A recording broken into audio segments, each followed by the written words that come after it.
Okay. Martin Kroenke becomes a three-time world champion. Rallycross world champion Mitchell de Jong. Mitchell de Jong is now champion for the iRacing Rallycross World Championship Series. And many other top sim racers. Data packs include everything you need to start learning. Our World Championship coaches create the data packs by setting a hot lap or a series of fast laps for you to compare, analyze, and replicate. Data packs also include a tutorial where the coach points out techniques they use to hit the fast lap. This gives you access to the latest driving techniques and setups before you even hit the track. Sign up for a free account and download the VRS telemetry logger. With this application running seamlessly in the background, your laps automatically start syncing to the VRS website. From there, you can analyze and compare 2 laps of your choice, whether it's your data, the coaches, or your teammates. VRS will automatically target improvement opportunities so you can get up to speed even faster. VRS also makes it easy for you to request and schedule one-on-one or group coaching sessions. These sessions can range from 30 to 90 minutes, and you can select the car, track, and setup combination of your choice. Visit virtualracingschool.com today to sign up and get started.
Good evening, good morning, good afternoon, wherever you're watching from. Thank you so much for joining us for the start of a new season of the Colorado Karting Tour iRacing Winter Series, at least the start of the points-paying rounds. Obviously, we had the first non-championship round at Laguna Seca last time out. I'm Tyler Newitt here with Joshua Lee in the commentary booth, with Jonathan Grabowski working all of the cameras and whatnot, doing everything we need in the virtual production trailer. Last time we were at Road Atlanta with the Colorado Karting Tour, it was an endurance event, and it's going to be the same today. Not your standard Colorado Karting Tour format with a 15-minute sprint and 30-minute feature. This is going to be 45 minutes of all-out GT4 racing action. We've got the defending champion Rob Hubrechts among the cars on track qualifying right now. We've got last time's non-championship winner Lawrence Zavadil on track as well. But they are both topped at the moment by Mark McCormick, who sits atop the provisional qualifying order with just a couple minutes left. So, Josh, welcome aboard. First time on the Colorado Karting Tour broadcast. Looking forward to some GT4s at Road Atlanta. And Road Atlanta always seems to provide a lot of exciting racing. I mean, this track is known across endurance racing, relatively, of course, with IMSA here in the United States, with Petit Le Mans as being one of the most exciting tracks that they visit. I go to the virtual world, the Porsche Tag Heuer Esports Super Cup and the Contender Series always seems to have exciting rounds here at Road Atlanta. I think we're going to see exactly the same here in these GT4 cars. A little bit slower than those Porsches, a little bit slower than the LMP2s and the GT cars that race normally around this course, but still going to provide some exciting action and hopefully some close racing at that. Well, certainly, and of course the IMSA Michelin Pilot Challenge races here as well with these very GT4 cars that you see on your screen today. But fitting that you mentioned the a real world event and a virtual world event. The Colorado Karting Tour iRacing Series is one of those great series that we love that blends the line between the virtual world and the real world. Everyone on your screen today is either a Colorado Karting Tour member or a member of the greater Colorado area racing scene, with prizes on offer for those who are not. Ooh, as we've got some contact between Rob Holubar and somebody else on their qualifying laps. But yes, prizes on offer for those who are not part of the Colorado Karting Tour. The highest finishing non-karting tour member is going to win a full race day experience from Point Karting, with prizes, test sessions with Point Karting as well for the second and third highest finishing non-Colorado Karting Tour drivers. So some really exciting stuff on offer, and the non-karting tour members brought it in the test round. We saw several up and fighting with the defending champion Rob Hubrecht, including Lawrence Zavadil, who sits second at the moment and won both of the non-point scoring rounds. There's another one, Suraj Pradhan, working his way down the backstretch into 10A here at Road Atlanta in the McLaren. Another interesting thing with the new car choices on offer here.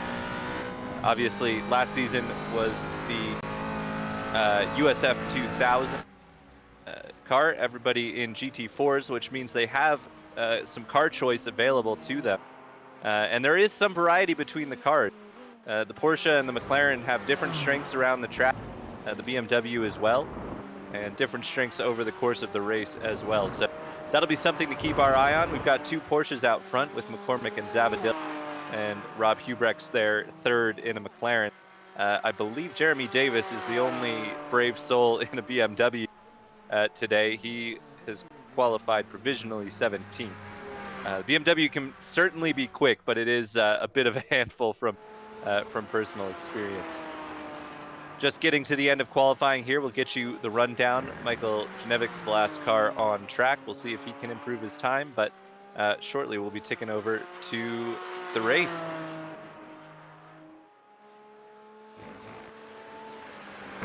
Excited to see how this race is going to develop, because usually at Road Atlanta, we're not used to seeing more sprint-like races. 45 minutes, it's still 45 minutes, 15 less than an hour, of course, but it is still a bit of a sprint in the long term of endurance racing, normally around 6 to 10 hours, the usual races around Road Atlanta. So 45 minutes, we're cutting a lot of that time out, and it's going to be a bit of a sprint run to the checkered flag tonight for these drivers. Not a lot of time to develop strategies, to develop the racing. It's going to be 45 minutes gone, and we're going to be all over.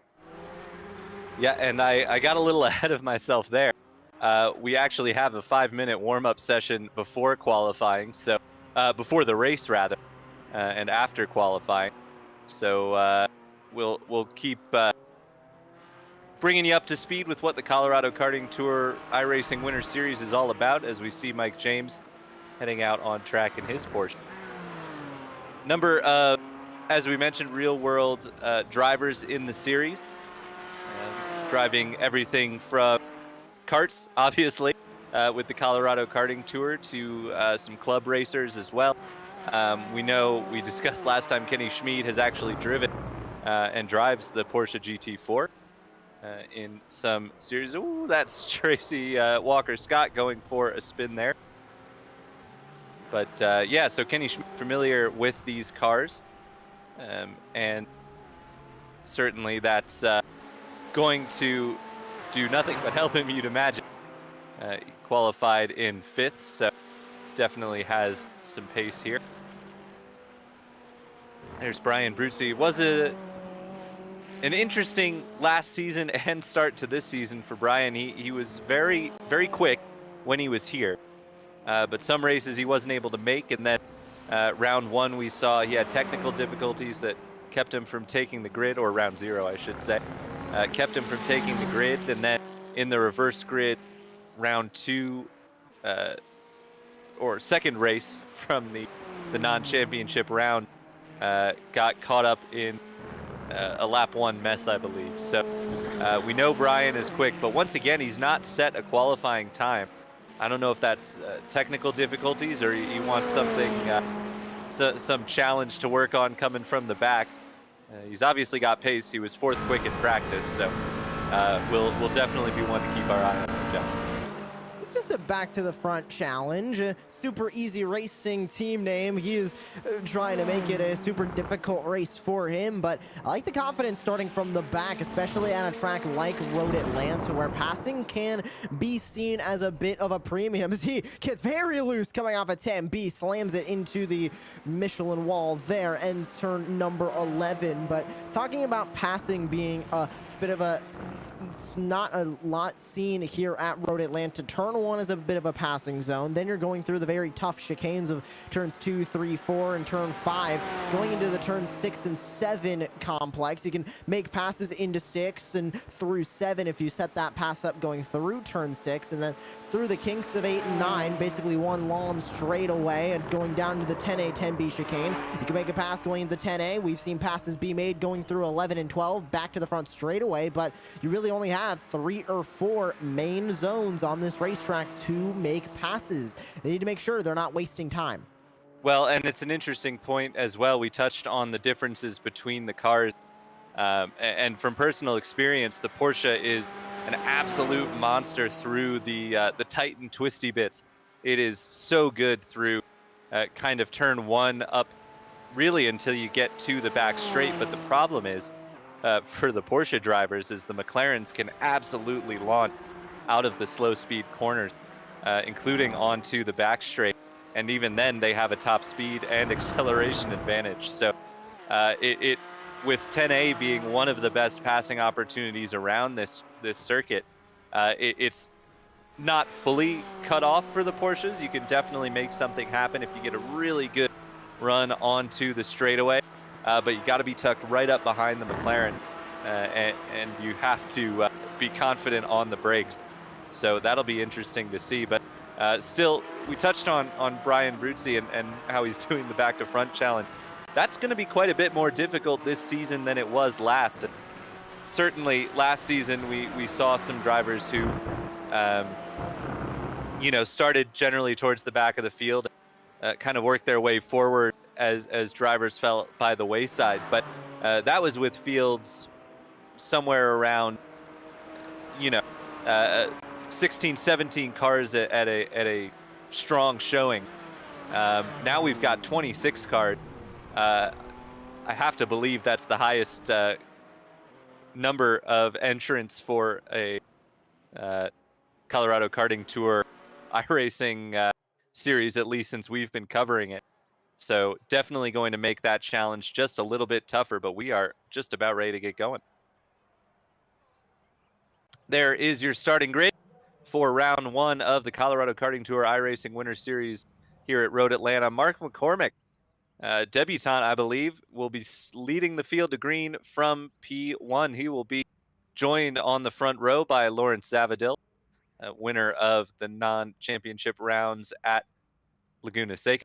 Rob Hubrex, your defending champion, rolls off P3 in his McLaren, highest of the McLarens in the starting grid. Michael Keltner grabbed a couple of podiums at Laguna Seca. He will start in 4th. Kenny Schmid will start 5th alongside Ezra Kelderman. Eben Bell will start in 7th alongside Jim McKendry. Then it's Mike Weber and Mark Malson. Michael Herring 11th and Suraj Pradhan in 12th. Behind them, Cody Dempster starts 13th alongside Daniel Lopez. Floyd Kerr will start 15th alongside Rob Holubar. Jeremy Davis will roll off 17th in the lone BMW in the field alongside Tracy Scott. Mike James starts 19th. Zach Peterson 20th. Mark Sherman starts 21st, alongside John Schneebel. Dustin Wayman will start 23rd. Ben Jolly 24th. And rounding out the grid are Michael Janevics and Brian Bruzzi. Now, has Brian Bruzzi made the starting grid, Jonathan? That's one thing I want to know, because he certainly didn't at Laguna Seca, but actually I can see on my timing, yeah, he is on track and rolling. So definitely going to be a car to keep your eye on in this 45-minute race. But the field working its way down through the S's behind the pace car, and we're just about ready to get going. And they work their way through this very twisty section here at Road Atlanta. They go downhill, then right back up the hill. They're coming over the crest now before just leveling back off with the ground and going back up into a sharp uphill braking zone, going into turn number 6. Watch for this to be one of the passing zones here. Turn 7, you can make passes going through turn 7, but you need to set those passes going up here at turn number 6. So turn 7 can be used as a great run down the hill, small hill you see there, onto this straightaway of turns 8 and 9, going down into the hardest braking zone on the course, which is 10A and 10B. You've seen a lot of fireworks go off there. We'll see if we have any more here tonight, as it's another downhill before they get through turn number 9 and into that braking zone. That is the big passing opportunity on the track, as we've mentioned, 10A. You have to be confident on the brakes if you're going to make it happen, and you have to have a willing dance partner. We saw contact in the IMSA Michelin Pilot Challenge race here between two drivers who didn't want to play nice through 10A and 10B. Hopefully everyone is clean and green here today, but we are just about ready to take the green. Pace car is pulled ahead and pulled off as Mark McCormick will lead the field down the hill and into 12. And he's got a good jump already. He is well clear of Lawrence Zavadil. And we are green here for round 1 of the Colorado Karting Tour iRacing Winter Series. Working their way down into turn 1, it is still McCormick from Zavadil. Kenny Schmid has moved ahead of Michael Keltner. Now Keltner slides back ahead. They're still side by side coming up to the top of the hill. You don't really fit two cars here, and spinning is Keltner.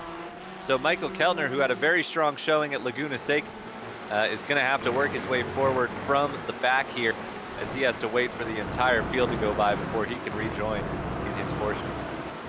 Vintage race car autocrosser spinning around towards the back. As you can see, a couple more drivers getting into trouble. I believe Cody Dempster just got into an incident. He's falling way down the order. Yes, he did. That number 77. Oh, he hit as well. He got hit by Evan Bell in the number 77. There's Cody Dempster right there in the number 26. And Schmid's around as well. As is Bruzzi. So both Brian Bruzzi and Kenny Schmid going for a spin. What turn? Did you see? Was that turn 7? Got a replay from Kenny Schmid. He's already spun at this point. This is before. So it's turn 6. That kind of, there's two corners in close succession, and both Kenny and Brian went for a spin there. So a couple of strong cars there. You see Kenny just losing it, and they're going to have to work their way forward, but that's going to be a tall task now, some 30 seconds behind the race leader. Yeah, and it looked like separate incidents too, just drivers losing it through that turn 6. It is an uphill braking zone, a little bit of an off-axis corner as well, so makes sense they're having a little bit of trouble going through those corners, but we'll see if Bruzzi, if Schmid can then catch up and be at the front towards the end of this 45-minute race. We're taking a look, battle for 13th with Mike James, Jeremy Davis, and Zach Peterson going at it for P14 behind this drivers, and we'll have a replay of what happened to Bruzzi here. I believe, Tyler, just the exact same thing. Yes, it was. Nothing happening really around him. Just loses it going right through the middle of the corner. Snap of the fingers, and that car is getting snapped around. Yeah, it's a bit strange, you know, to see multiple cars losing it in the same way at the same spot. But sometimes coming up on an accident like that, you almost get sort of target fixation on the crash itself, or the stopped car of Kenny Schmid, for instance. And, you know, you would have seen the yellow flag flashing. You would have seen the smoke up ahead. Perhaps Brian just gave a little more lift than he normally would through the center of the corner, and that took the rear out from under him. It's hard to say, obviously, in a single car incident like that, what exactly happened, but certainly not how they wanted their days to start. But the good news for them is they don't appear to have gotten any damage from all that. If anything, it would have been scraping the underside on a curb. So they're still going, and they have some ground to make up, but they've got a nice long race to do that. battle into turn 1 here. That is Peterson, Zach Peterson, to the inside of Jeremy Davis. Davis nearly went off the track there, but I think there was a car off the track there. I think it was Mike James, who was wide at turn number 1. And man, you talk about this track. Turn 1 is such a tricky corner, especially in these lower downforce GT cars like the GT4s, because when you send it into turn 1, you need everything to go right so that you don't dip a wheel off into the grass, because as soon as you dip a tire into the grass, you are gone, you are going wide, and it is a long way off at turn 1. So James learned that, and he has dropped down the order because of it.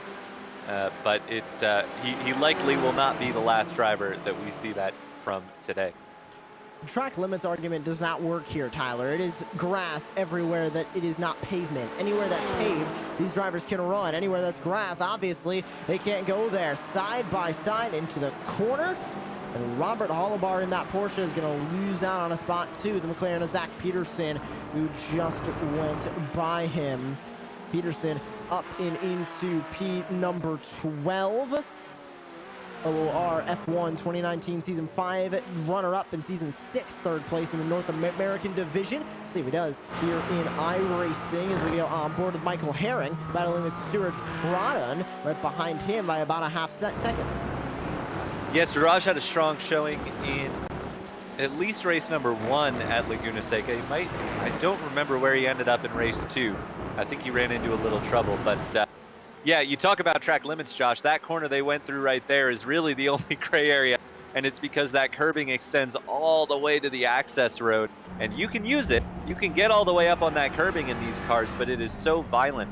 It's not a smooth surface, and if you catch it the wrong way, you can get pitched quite easily into the tire barriers there. So these drivers all clearly have tested those limits in practice. They know where they are. And Suraj Pradhan continues his chase of Herring here down the back straight. We know that McLaren's got a little bit of overspeed on the Porsches here, but he wasn't quite close enough onto the back straight to make something happen in the braking 410A. It doesn't help, of course. Herring's got a bit of a tow from Mike Weber in front of them as well. As Rob Hubrex puts down the fastest lap, now it's Ezra Kelderman who puts down the fastest lap of the race. So a number of drivers with some quick times there. Kelderman a little bit off of that lead group, so maybe just took a little bit to get the tires up to temperature in that McLaren, find the speed under him, but now showing some really strong pace as he sets off to chase down McCormick, Zavadil, and Hubrex at the front. Those are the top 3 currently, but Kelderman running in 4th right now, up 2 spots from where he started in P6. Competitor in the 24 hours of lemons in the real world with a 1950 Dodge truck. We'll see what he can do in his virtual GT4 McLaren as these top 3 are starting to pull away, Tyler. McCormick and Zavadil are pretty close together by about 4/10. You only have to go back about 9/10 then to find Hugh Brex sitting there in P3. And interesting to see 2 Porsches up at the front, followed by 2 McLarens, then another 2 Porsches, then another McLaren, Porsche McLaren, and then we don't really get a ton of Porsches all the way until the back of the field. 19th through 25th is all Porsches, but we don't see a big stretch of Porsches until P15. There's only 3 of them there with James, Kerr, and Schneebel. Yeah, it's an interesting balance in the GT4 class at the moment. Those Porsches are strong on the long run, so definitely a car to have in this more endurance style race. They will definitely be strong as the race goes on, but the McLarens are a car of many strengths, and clearly the competent drivers out there showing that today, with McLarens littered all throughout the top half of the running order. As we see a battle now between 2 recovering drivers, Kenny Schmid and Michael Keltner. Schmid clears him going down the hill, and that looks like job done. I think Kenny's a little bit quicker right now, trying to make his way back forward. On board with Schmid, another driver trying to make his way back forward. Started P5, ran into an incident coming through turn number 6, and now finds himself P20 on the track. a plethora of racing in real world for Schmid. Here's the side-by-side battle for the lead. McCormick versus Zavadil. Zavadil on the inside in the white Porsche. The black and red Porsche belongs to McCormick. And Zavadil's going to make easy work of that. Now what can McCormick do from second place? Can he get Zavadil back as they go on to another lap? We're going to put about 8.5 minutes behind us as McCormick now sits in the slipstream of Zavadil. He's not going to go for it in one. Yeah, that's a tough pass to make happen. It definitely requires cooperation to make a lunge into turn one. And McCormick, clearly a skilled driver, thought better of it. So he tucks in behind Zavadil. He'll have to wait a little bit, but they have the advantage of having gapped Rob Hubrex just a bit as we have a battle down the hill, side by side. Oh, that, talk about cooperation. That was some cooperation there from Mike James, who let Floyd Kerr get in front. If he had made a fuss about it, I think they both would have ended up in the wall. So, you know, it's not a situation you want to find yourself in, but when you do, sometimes it's good to let, you know, your pride not get the best of you and cede the spot for a little bit. Taking a look at the battle for 10th. Drake Walker Scott, Daniel Lopez, Zach Peterson in this group. Scott at the front of this group here. And on board now with Daniel Lopez there in the number 25 machine. A 38-year-old father of a 12-year-old boy working in IT, using this opportunity to compete in the Colorado Karting Tour iRacing League to have a bit of downtime, and a fan of the Broncos as well. I'm not sure they did particularly that well today, but you know what? You can at least have a little bit of a better day. Oh, they won against the Chargers. Okay, never mind. So he's going to be celebrating, hopefully, with a nice top 10 finish here in the Colorado Karting Tour event. Yes, that will certainly be a nice end of the day for him. But yeah, lots of Broncos fans, I'm sure, being the series mostly drivers from the greater Colorado area. As we see, a couple of positions changing hands there. I thought it was somebody tumbling down the order, but it was just a couple of simultaneous passes. And we've got drivers on the pit lane, Mike James and Mark Sherman. Not a normal fixture of the Colorado Karting Tour, but certainly for these endurance events, we do expect some pit stops. We saw them last season. Saw some drivers have trouble with them and prove costs in the course of the race. So definitely something to keep our eyes on, but at the moment it's James and Sherman making use of some fresh tires, maybe some fresh fuel. So you fill fuel and do tires at the same time in these GT4 cars, but what you don't do is the tires take too long to be covered by the amount of fuel that these drivers were putting in. But something in the GT4 league that I race in that I've discovered is that you can take 2 tires on one side in the amount of time it takes to put a little bit of fuel in. As we've got a side-by-side battle down the hill, it's Tracy Walker Scott trying to affect the pass on Daniel Lopez, but not happening there. So that is Lopez in P10, which I believe is the reverse of what we had been seeing the lap before. So somewhere along there, Lopez got ahead of Scott. And we've had a change of lead as well, as McCormick is back in front of Zavadil and Lopez having some connection troubles. That'll certainly not be helpful for Scott. We will get a replay of what happened here momentarily. Here it is. So with some lap traffic coming down through the S's, just checked Zavadil up enough. The lap traffic went way wide, and both leading Porsches stayed pretty tight. But McCormick, with the overspeed there, able to get the job done on Lawrence Zavadil. So we've got a new race leader who looks familiar because he led much of the early stage of this race. And despite all this, Rob Holubar seemingly not able to quite keep the pace of those top 2. Just seems like he's a little too far off the back to really keep up with or do much beyond just riding on the fringes of the toe behind those 2. He did. Ooh, that was a pass there. Sorry, Josh, that was a pass believe it was Rob Holubar on Zach Peterson for 12th place into 10A. So more passes going on there side by side again, but Peterson not able to get it to stick in the final corner there.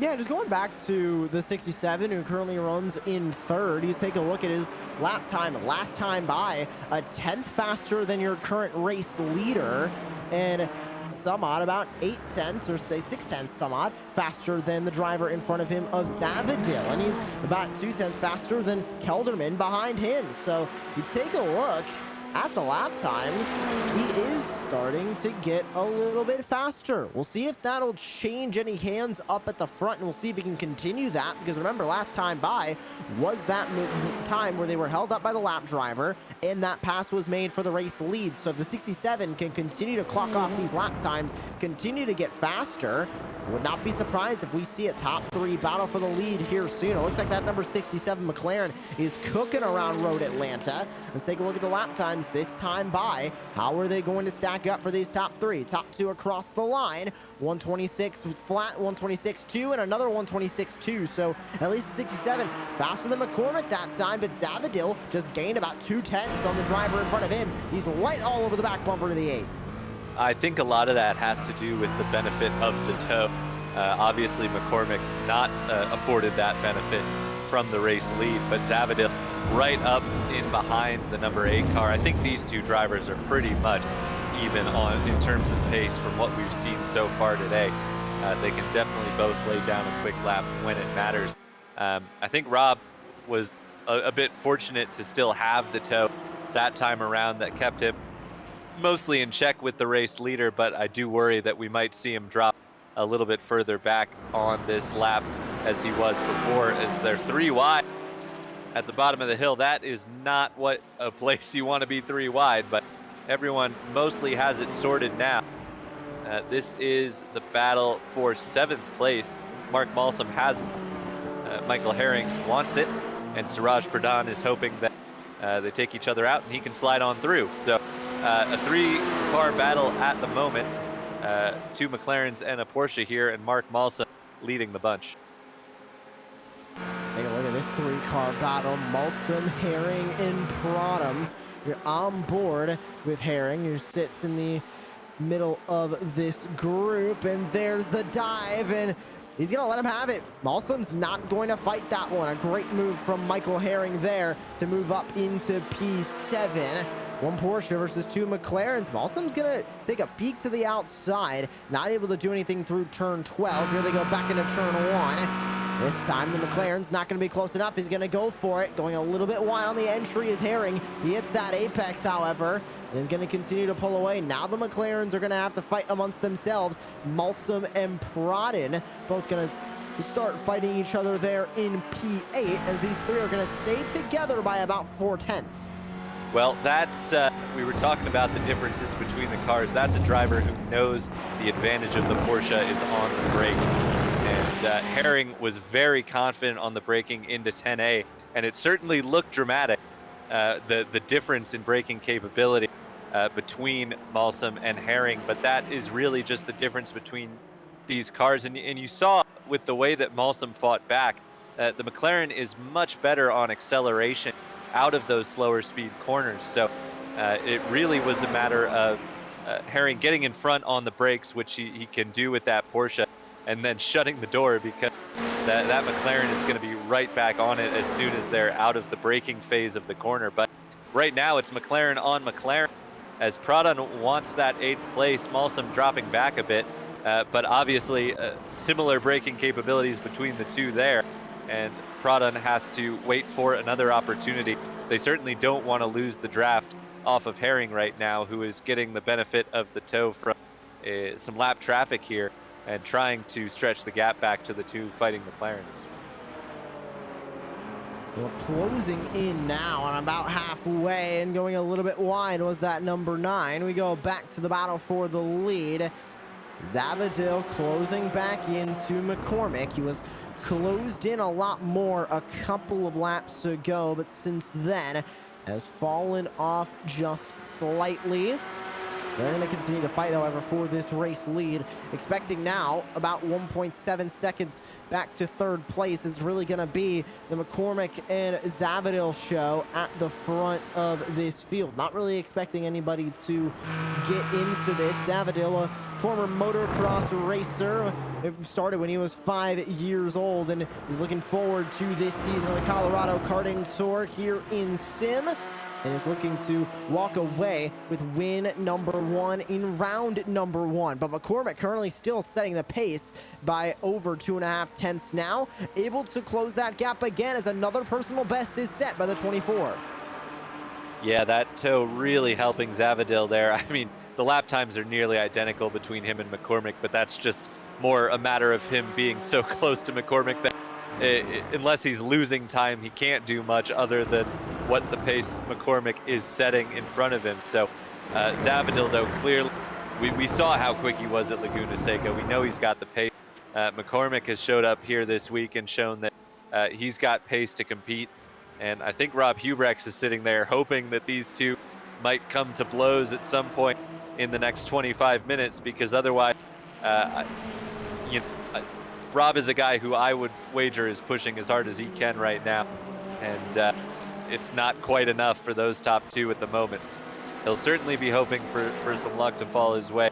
But as it stands right now, as you said, Josh, it's definitely a two-horse race at the front. But further back, Rob Holubar's got a couple McLaren up his chuck, with Peterson and Bruzzi coming in quickly behind. Bruzzi on a bit of a recovery drive, as we mentioned, started in the back and had a spin, but we're side by side at the front as they head downhill. Surely they must have been side by side through the chicane as well. Zavadil thinks better of holding it around the outside. That's not a pass that's going to work too well, as a little bit of a defensive weave down the front straight for McCormick, and we head on to yet another lap with these two separated by nothing at all. Oh, it's another side-by-side battle. Bruzzi's in this one as Zach Peterson goes to the inside. Peterson's gonna get P13. Bruzzi gonna continue through P14. He was also involved in an incident on the opening lap through turn 6 and is now starting to climb his way back up. He's up 12 spots from where he started. Very last spot on the grid in P26. They've also caught up to Robert Holubar, who sits in front of them. And they're going to almost go side by side. They will be side by side as they continue through the chicane, and barely covering off that spot is going to be Zach Peterson. Number 27 continues from P13. You're on board now with Bruzzi, the Super Easy Racing driver, sitting in P14 at the moment. Yeah, it's been a good move back forward for Brian.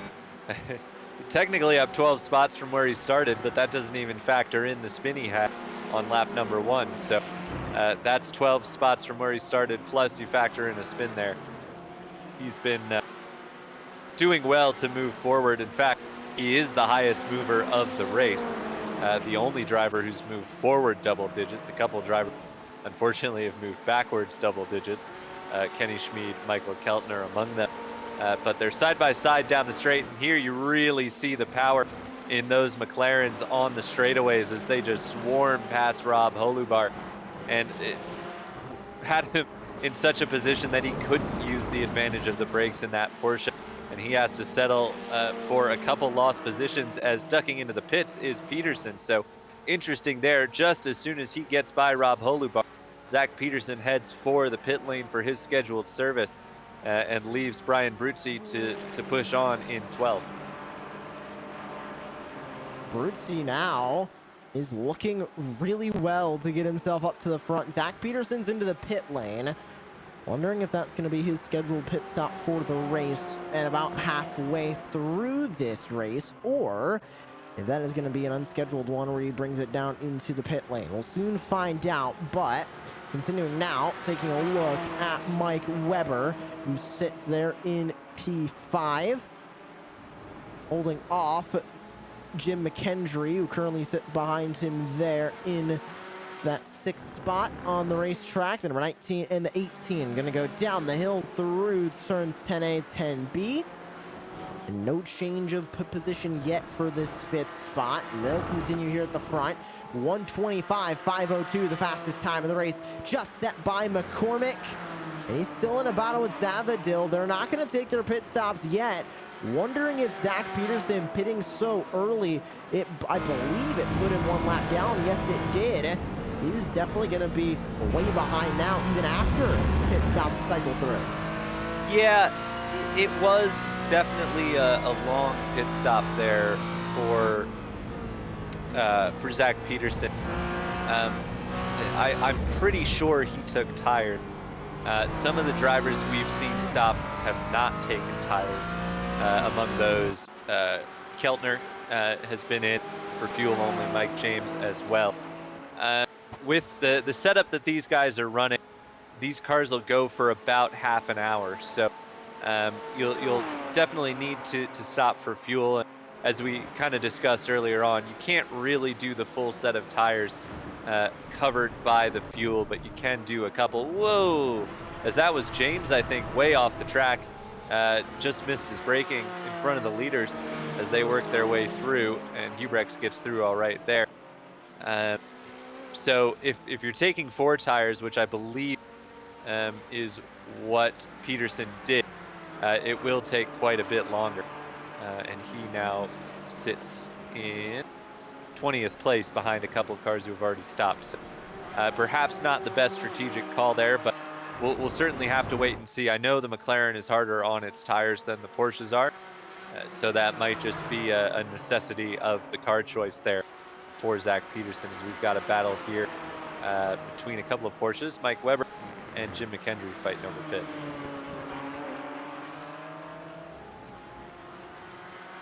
McKendry currently running in 6th, a great run for them as well, up 2 spots from where they began. Trying to make it 3. He's still on the back bumper of Webber. You can see how hard he flicked over to the side going through turn 5 to get up the hill, trying to get a good run. Unfortunately, it looks like Webber going to get a little bit of a better run as they continue to go through turn 6. Mike Webber's going to hold on to that 5th spot. Wondering if this time if we're going to see anybody from the lead come down into the pit lane inside. 20 minutes to go. And you can see Davidale still trying to get that lead, just not close enough. Any takers to the pit lane. It looks like we have 1 lap driver taking a move into the pit lane, but nobody on the lead lap deciding to bite the bullet and come on in yet. Yeah, we saw both Mike Webber and Jim McKendry in the series last year. Jim was one of those who, the old saying of if he didn't have bad luck, he'd have no luck at all. Jim seemed to have trouble in just about every single race that he ran, and almost always not of his own doing. At the time, he had really tremendous pace, kind of with the Kenny Schmieds and the Rob Hubrechts of the series. Didn't have a particularly strong showing at Laguna Seca that I remember, but doing well up in 6th place so far here today. As we see the further back battle, Brian Bruzzi, Tracy Walker-Scott. Brian has gone through up into P11, and I have to believe he's going to stretch a gap there. He is just running quicker laps than most of the people he's passing, even still, as he works his way back forward. He's got pace that should really keep him in the top half dozen or so. So imagine Brian's going to stretch that a bit. So we've got side-by-side for the race lead once again. It's McCormick on the inside, Zavadil on the outside, but that'll change to the inside for 10A. And Zavadil's got the job done if he can get it slowed up, and certainly does as they approach another lapped car. But it is Lawrence Zavadil who once again leads this race, though struggling with traffic, and now McCormick into the pits. So perhaps seeing that lapped car up ahead, Mark McCormick decides to peel into the pit lane and take his stop here. We'll have to see if he takes tires or not, but he is trundling down the lane now. Also, Ezra Kelderman in out of 4th place. I was taking a look at McCormick's car. Take a look on the right side, or on the left side, excuse me. His mirror was broken. It's gone now, yes, but I saw it as well. The dangling side mirror, a trademark of these GT4 cars with the new damage model, but it's fuel only for McCormick, and he is out and rolling. Still 5th on track, so kind of tells you how much of a lead that those top three had built up. Kelderman exits the pits in 8th place behind Danny Lopez. So everyone back going now, but yeah, expect to see the rest of the field filtering through the pits shortly here. Zavadil has to pit this time, or else he is undoubtedly going to be caught out on the racetrack and behind the 8-ball. There's Zavadil there. He's going to come through 10A, 10B. He has to come in this time, or he runs the risk of just losing a ton of time to McCormick, and he's not going to come in, so he's going to brave this one. Well, he didn't take tires, so it's a little bit less of a risk, but still staying out on the racetrack here, especially if McCormick starts to run faster lap times, Zavadil's going to be losing out. It's an interesting dilemma, Josh, because, and we were talking about this a little bit before, but it's not something you would normally expect of GT cars. You'd more expect it of kind of the open wheel or prototype cars. But these Porsches at some tracks will actually run their fastest lap of the stint on the last lap of the stint. They're so kind to the tires that the fuel actually plays a bigger part in the overall pace determination of the Porsches. So really, I would expect that Zavadil and McCormick will continue to do similar lap times out on track. The big factor that's going to decide whether the undercut is successful or not here is traffic. We see Kelderman, who pit early as well, stuck now behind Danny Lopez in the Porsche, just not able to get through. McCormick's got clear air in terms of cars on the lead lap ahead of him, but if he gets caught behind lap traffic, or if Lawrence Zavadil, our race leader, gets caught behind lap traffic, that's really what I think is going to determine who ends up with an advantage in this pit sequence. Lopez, Kelderman, and Bruzzi now running together, very close together at that, as they battle for P8 on the racetrack. And now you're on board with Kelderman. He sits P8 and started up in P6, so lost a bit of time as he's going to take a look to the inside. Daniel Lopez up in front of him, trying to hold him off, and here comes Bruzzi 3 wide. What a brave move from Brian Bruzzi down into 10A, up in a P7. Here comes Kelderman. He's not done. The worst out of that was Daniel Lopez. He's going to escape to the pit lane. Well, we said before the race that Bruzzi was going to be one to watch, didn't we? Not sure that I expected him to be this good of a show, but certainly he's working his way forward in dramatic fashion. Now sits 6th, obviously still owes us a pit stop, so not his true position here, but we will get a replay of the pass if John grabs the right corner. But we're back live here now with Bruzzi working his way in 6th position. There are still cars ahead of him who haven't stopped, including and cars behind him as well. Here's the replay. So 3 in tow down the back straight rather, and oh, that's brave. To do that in a McLaren as well on the brakes is a tremendous move there from Brian. We know Brian's quick. We've seen him in the league before, but really great pass there to move up a couple of places. And there's Brian Bruzzi, who, since then, because the driver in front of him pulled into the pit lane, is now in P6, and he's going to make contact and go spinning around again. He made contact with the number 4 machine. That's Janevich, and around as well goes Ezra Kelderman. So the 17 getting involved with a lapped machine, gonna get turned around through 10A, 10B. Now he chooses to come into the pit lane, and Ezra Kelderman, innocent bystander and all that, also involved. Well, it almost looked like Bruzzi was an innocent bystander as well. I only caught the tail end of it, but oh, that was a late move there from Bruzzi.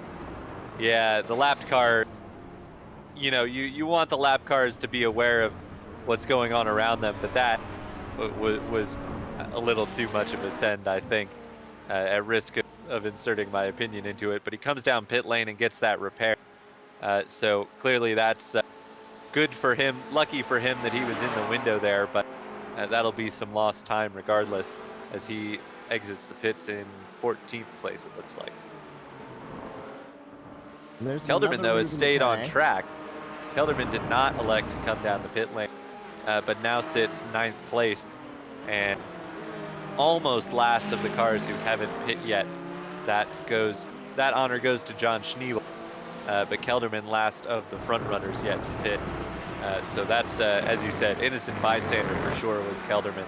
That's a tough pill to swallow.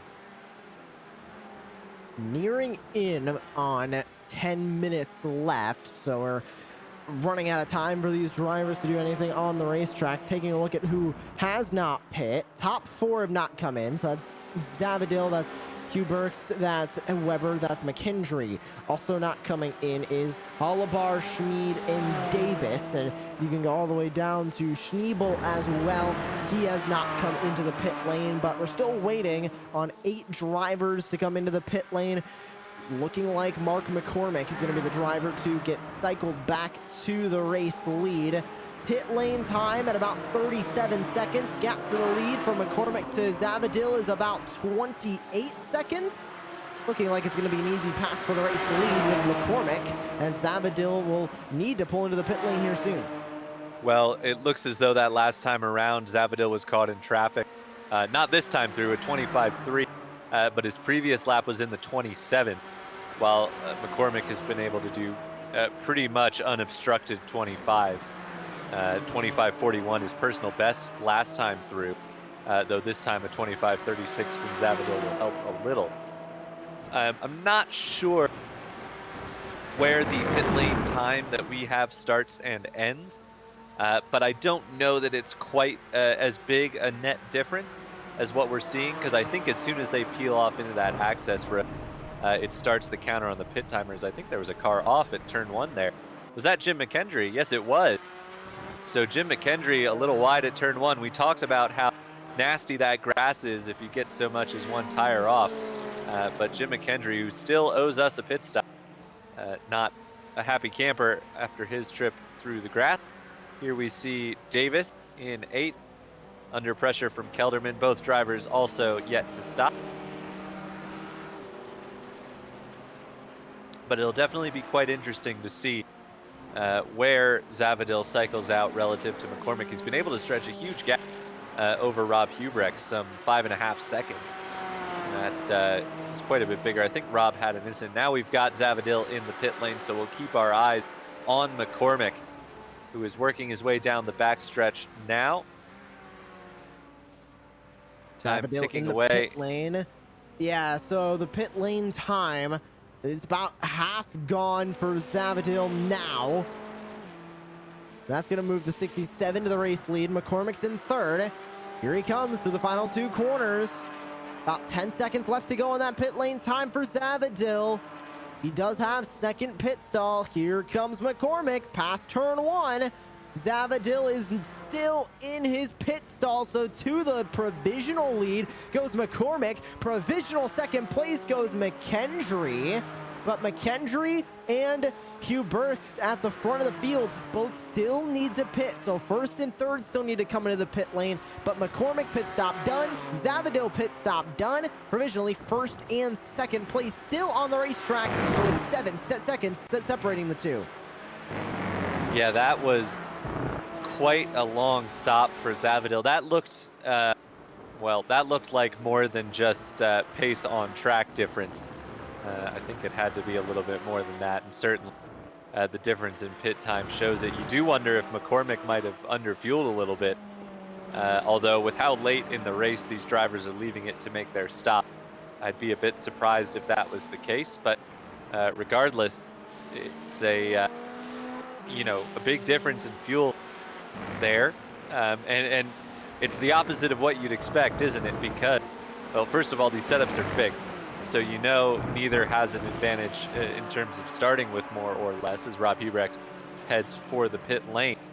But by the same token, Zavadil, you would have expected, having been in 2nd for the majority of the race, would have done some fuel saving in the tow of McCormick. But Instead, it seems quite the opposite, that McCormick was able to save a little bit of fuel and Zavadil was not. We'll see where Hubrex cycles out.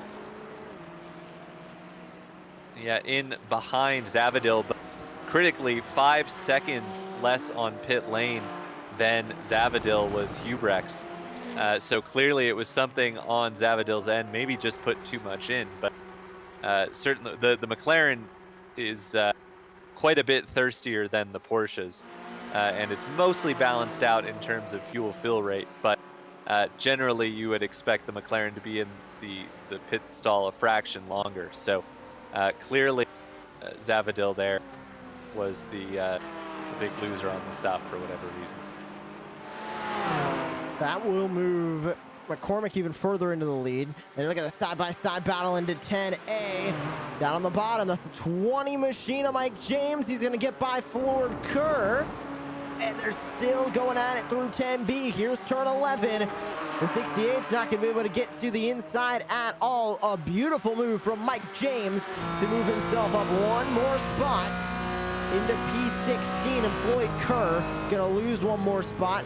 Kerr starting P15, now down 2 spots on the racetrack. Whoa! And a very big moment for Mike James. This is gonna open the door once again for Kerr. I believe they might have door slammed once there as they both got loose, but right back into P16 goes James.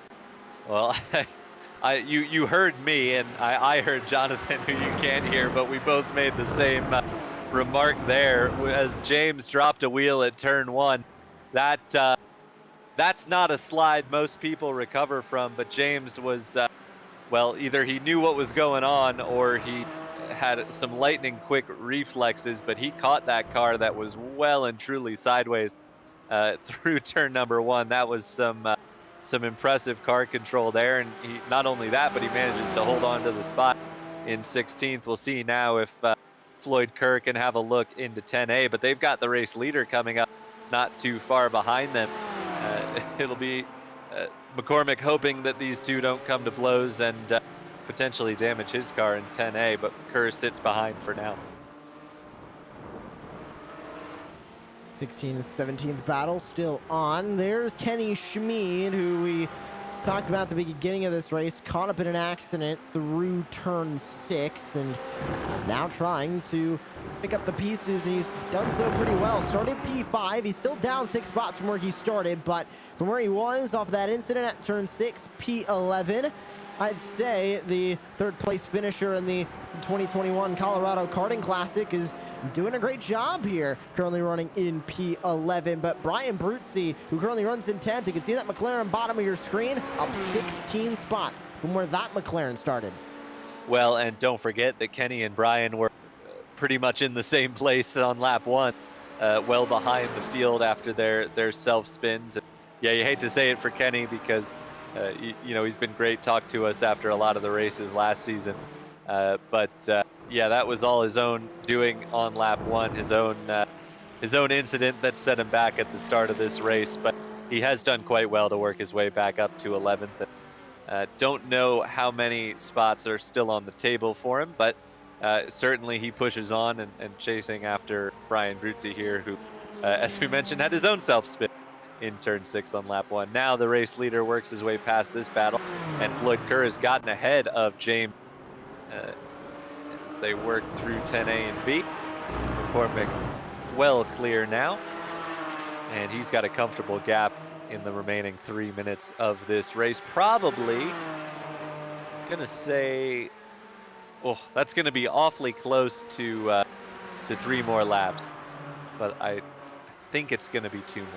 We'll have to wait and see what iRacing decides, because sometimes it can be a little finicky when it decides to throw the white flag, but I think we're going to see it next time. And what a run for the RSR Esport machine of McCormick. And we have a bit of a battle further back. This is Daniel Lopez in the 25 trying to catch up to Siraj Pradhan, who sits in front of him, P8 on the racetrack. Working their way through 10A and 10B. McLaren versus Porsche. Prodden up 4 spots where they started P12. Lopez up 5 spots from where they started P14. And you can see in front of them, that's Weber and Malsum running 7th and 8th. 3 spots gained on where they started for both of them as they catch up now to, I believe that was the lap machine of Dustin Raymond in front of them. P9 as Kerr and James are going to go side by side again at 10A. Inside line for the number 20 of Mike James, and Kerr is going to have to give way, but almost making contact, and there's McCormick in front of him, looking for the white flag this time by, and I believe, Tyler, he is going to receive it. Yes, so another swap of position there for P16. Owen Kerr is around. He loses it in turn 12 and has disappeared entirely now. Not sure exactly what happened there, but that'll secure that spot for James, and Peterson will claim another position for himself. I believe we have not yet got the white flag. I think McCormick was a bit too early across the line. We'll have to wait and see officially, but we I believe are going to have 2 remaining laps. Here's another move in a 10A, 10B. Malsum gonna join this group. Prodden, Lopez. Malsum, I believe, made a mistake last time by, and that allowed Weber and Prodden to work, or sorry, excuse me, Prodden and Lopez to work their way by Mark Malsum, who now sits in P9. And they'll go back into 1. Here comes Malsum making a look to the inside. Not going to be able to get to it on Daniel Lopez. Great battle here. 2 McLarens, 1 Porsche. And Malsum running there in that 9th spot, looking for a good finish tonight. Former racer of rally and hill climbs as the number 8 machine of Mark McCormick for RSR Esports. This time will take the white flag, only about 4 seconds shy of ending the race. Well, and you certainly hope with McCormick having been shorter in the pits than Zavadil that he put enough fuel in here for the extra lap. We'll wait and see on that one if he starts to sputter, but at the moment it looks like he's got it pretty comfortably in hand. We go back to this battle between Prodden and Lopez. Prodden has it at the moment. Lopez obviously wants it, but it looks like Prodden's going to be clear into 10A unless Lopez is deep on the brakes. This is the closer battle. It's Bruzzi and Malsum squeezing Bruzzi towards the grass, but Brian gets it done. Malsum tries to over-under him through 10B. Might just get alongside downhill. Bruzzi returning the favor on the squeezing a little bit. Oh, Malsum heavy over the curb there, but they're still side by side. It's not really a part of the track you expect to go side by side through like that. But now Bruzzi clears Malsum into turn 1, and Lopez and Prodden are off. The 2 ahead of them must have been off in turn 1. I saw a little wisp of smoke. We saw Lopez there in the gravel, and it appears that the battle for 7th place came to blows into turn number 1, but McCormick now coming down the hill. He will claim the race victory. We'll see if we can get a replay of the incident in turn 1. We will get that replay here, but what a win for McCormick. What a drive for Zavadil as well. He'll finish P2. Here is that contact between Prodden and Daniels, or Mike James, excuse me, and there it is. Oh, he just went into the grass, and oh, the slam! Yeah, Danny Lopez it was machine. In the Porsche. And yeah, that's it's a little tough to feel sorry for Prodden there. You know, once you make that first defensive maneuver, you kind of got to hold that position, because there comes a point where the car behind can't change his line any more than he already has. Lopez was committed to the inside, and Prodden moved for a secondary time to cover it off, and that's the end result you get. So a bit of a shame there, as those 2 were scrapping for a really solid position, as Kenny Schmid, I think, just claimed 7th place from Malsum in the final corner. I think Malsum might have been a little short on fuel there. Oh no, he's limping.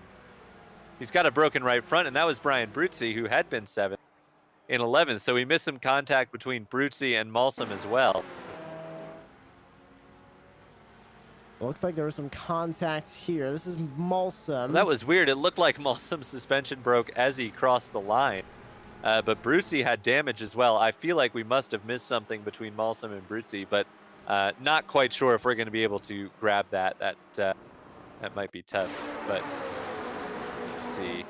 Do we have something here? Coming down into 10A. You can see Schmid in the background there. Malsum went for the dive, and yeah, just I think missed the braking there. And Bruzzi, the innocent party in this one.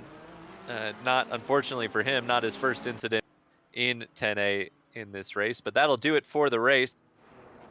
I think we are just waiting for...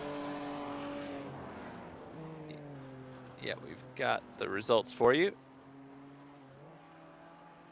Mark McCormick is your race winner of round 1 of the Colorado Karting Tour iRacing Winter Series at Road Atlanta. He's followed home by Lawrence Zavadil and Rob Hubrechts on the podium. Then it's Ezra Kelderman and Jim McKendry 4th and 5th. Mike Weber grabs 6th ahead of the recovering Kenny Schmid. Then it was Mark Malsum, Michael Keltner, and Michael Herring rounded out the top 10. Behind them, Ryan Bruzzi, who we saw with the last lap incident there, lost him a top 10. And Suraj Pradhan, who also had a last lap incident in turn 1. Then it's Rob Holubar and Jeremy Davis. Danny Lopez, who we saw involved in that incident with Suraj Pradhan. Zach Peterson brings it home 16th. Mike James 17th. John Schneebel 18th. Behind them, Tracy Scott 19th. Mark Sherman 20th. Floyd Kerr with that late spin 21st. Dustin Wayman 22nd. Ben Jolly 23rd. Michael Genevics 24th. Eben Bell 25th. And Cody Dempster 26th. Well, that is the results. Just waiting on some drivers to filter in. Yeah, we don't have our race winner yet, but I will grab our runner-up, Lauren Savadil. How are you? I'm doing all right. Nice to talk with you guys again. Yeah, well, we spoke to you last time out at Laguna Seca, and you had a tremendous couple of races there. Unfortunately, that one didn't pay points, and you couldn't quite live up to the expectations this time, could you? No, in the end, I think I could have had another shot at Mark, but I ended up taking way too much fuel in the pits. I ended with like 4 gallons, so I think I could have had another shot at him, maybe if I didn't take too much fuel, but he was definitely really fast all race, and I didn't have much of an answer for him. Yeah, we did notice that your fueling time was quite a bit longer than the either McCormick or Hubrechts, but it certainly seemed like you two were kind of the class of the field. I know Rob was hanging on there for a while before he dropped off towards the end of that first stint, but it really seemed like you two could go back and forth, and that your pace was pretty much similar. He would set a quick lap, and you would be right in there behind him. Obviously, you think it would have been tough to have a shot. Was that just a matter of overtakes being difficult, or do you feel like he had a little bit of pace on you there? I really do think he had actually a little bit of pace on me at the start. I have a feeling he was probably saving a little bit more fuel, just because in qualifying he was so much faster than me. Even though I did actually post the fastest lap of the race somehow, not sure how, but was fairly certain he had pace on me, and the only way I was keeping up with him was because of draft. But overall, it was a great race. I can't complain. Well, it was certainly fun to watch for us. We know there's some great prizes on offer this season, and I believe you're not one of the current Colorado Karting Tour members, so you are eligible for those prizes.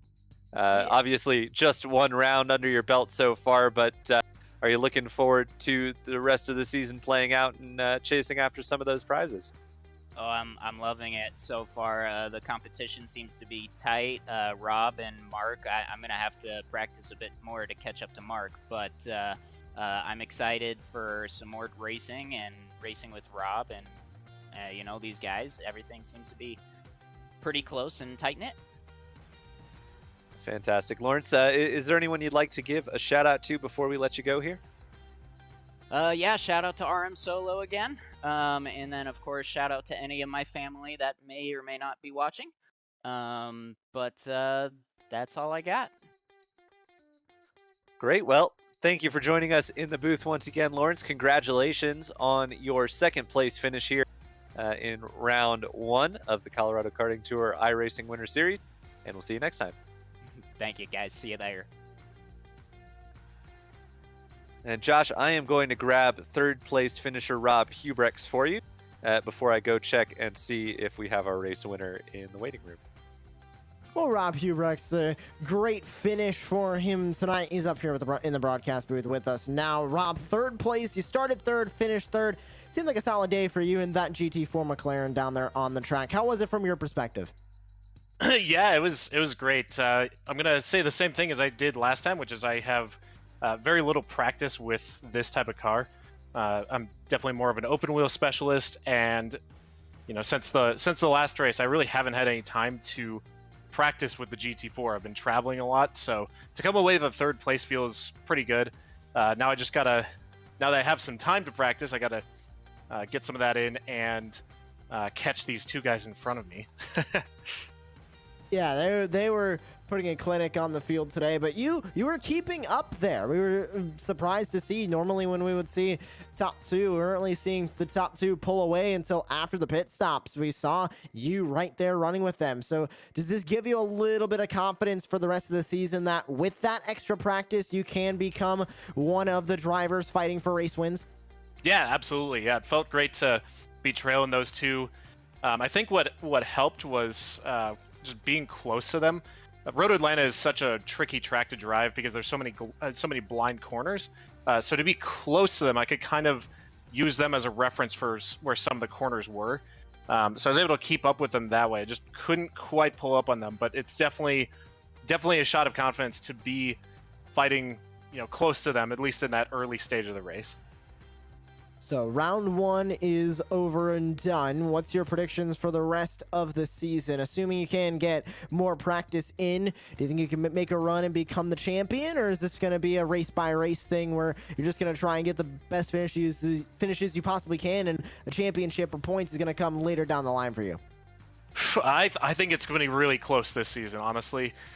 Lawrence and Mark are both extremely fast, so as long as they stick around, I think they're going to make it really hard to defend my championship. But like I said, I just gotta get more practice with this type of car. This is literally my second time driving this type of car, and I'm sure it'll come around to me. I also think it seemed like this track favored the Porsche a little bit. It seemed like I was by far the highest qualifying McLaren in the field, so I'm sure with the variety of tracks that we have in the CKT iRacing Challenge, there will be some tracks down the line that favor the McLaren, and maybe those will be a good opportunity to kind of get up there and duke it out with these two guys. Thank you so much for joining us here in the commentary box, Rob. We'll see you at Lime Rock in 2 weeks' time. Thank you. Great to hear from Rob Hubrex, third place finisher. And I believe, Tyler, you're going to be standing by with our race winner, Mark McCormick. Yes, I've got now our race winner. And correct me if I'm wrong, Mark, but series debutant. And what a showing for your first time out. Yeah, really excited, especially since just the 1.5 times points round. So pretty good start for me. I'm looking forward to making it to the other races. Yeah, so obviously a late entry here. How did you hear about the series, and what prompted you to join? Well, I live in Colorado. I guess that's a prerequisite, so we all do. But I found it on Facebook somehow for one of the groups I was in. I think I saw Danny post the series, and I looked at the schedule. And I thought, hey, maybe I can do that.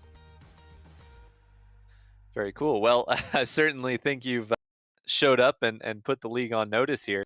Is GT4 something you've driven before on iRacing, or is it new for you as it is for quite a few of the drivers in the field? I've driven it before, but I mean, I wouldn't say that it's my specialty. I think I have some GT3 habits that are bad for the GT4. You have to be a lot easier and smoother. with the weight transfer and with the controls to kind of coax it around some of these corners. And even if it wasn't a fixed setup, it's hard to get this thing to turn sometimes.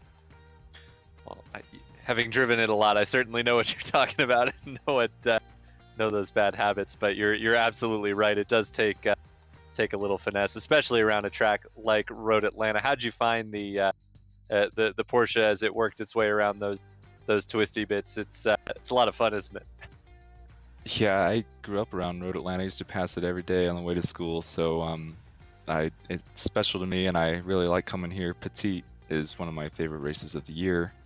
Coming here in GT4 was new for me. You know, I'm used to coming around in GTD cars, so it was a lot of fun to go to a track I know well and with a car that I don't really that much. That's awesome. Next up, Lime Rock in a couple of weeks' time. Is that a track you're looking forward to as well, or you think that's going to be a tough one for you? I think that track's always tough. It doesn't matter who you are.